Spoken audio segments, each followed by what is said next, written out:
Hello everyone, the Chart Guys have been working on an introductory technical analysis course for quite some time now, and after surveying hundreds of traders with what would be the most sought after information regarding technical analysis, we came up with this course, When to Enter and Exit.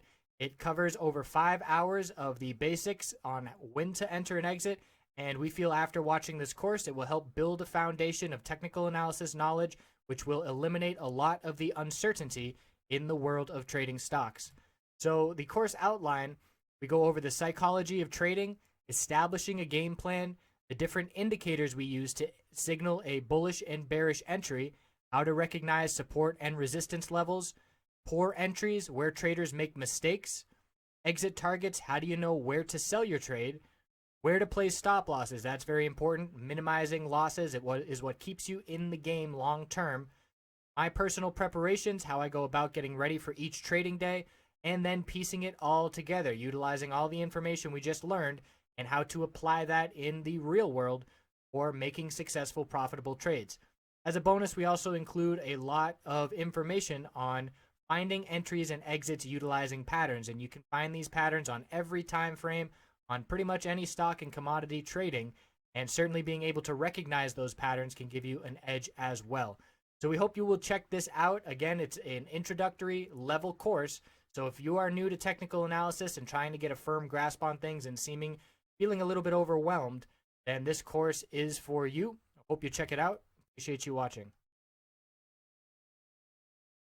Looking at the dollar and gold, starting with the dollar on the hourly. So we did see a bull break to start the day, but quickly erased. We now have a support building down here at 102.89, 102.88, so we can draw a support line there. It is higher than our 102.77 support from yesterday, and a little bit of progress, higher low and a higher high on the end of consolidation as far as the bulls are concerned for now. So we'll draw an uptrend line here, hitting these higher lows. And looking like that last candlestick just fell below it. We'll see how that plays out. But as of right now, going to leave that trend line there because we're hitting it 1, 2, 3 times, validating it. And now watching to see if we're about to lose that level. And if we were, we're looking down at 102.89. So overall, the bulls are absolutely still in control of the dollar. We look at the daily time frame, and we can see normal, healthy sideways consolidation, still fitting a potential bull flag pattern. And looking for continuation, the red flag would be the loss of this 102.52 level, because we have now bounced off of 102.59 and 102.52. If we break 102.52, it is a lower low on the daily time frame, and we will look for further consolidation. The dollar also made some progress, or I should say gold also made some progress. We do have a couple higher lows to be watching on the hourly, and let's see if we can get a long trend line hitting these levels.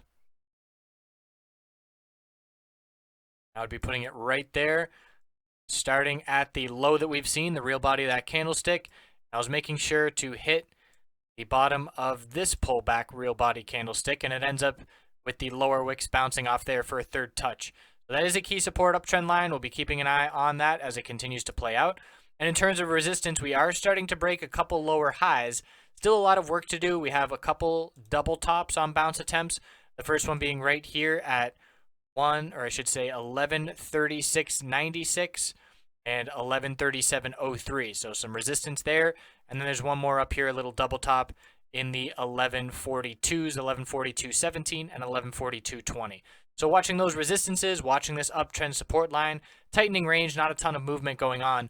But for me, I will believe the bulls have more than just a very short-term bounce if they can get over the 10-day moving average resistance. And I say that because on this entire pullback, we have now rejected 1, 2, 3, 4, 5, 6, 7, 8 times. So here we are. That level is currently at 1138.50. Haven't touched it on this bounce attempt yet. We're still RSI under 30. It's been that way for 5 weeks, and we need this 10-day moving average as support and a break of 1142.30 to really be looking for any kind of sustainable move to the upside. Otherwise, it's just still very short-term bounces leading to further downside after that short-term bounce. Let's check in on these bull miners. They did see some green today and close near the high of the day. Still not touching the high of yesterday, so it's still a potential bear flag with the lack of follow-through for the bulls. And it's really a lack of conviction. You can see just slightly trending higher with higher lows, didn't get that higher high, so it's another inside candlestick to be watching. NUGT has a double top at 629 with the high of yesterday. And we look conversely at the bear miners, and it looks like normal healthy consolidation. It looks like a breakout and a pullback with no signs of a dump or any weakness. And we look at dust, same thing. So still in those flag patterns on the daily time frame, and gold is going to have to get that 10-day moving average as support in order for these gold miner bulls to not see bear flags and continuation to the downside. So for me, all about gold 10-day moving average. We'll see if the bulls can get it Tuesday with the long holiday weekend. I hope you have great happy holidays, and we will see you soon.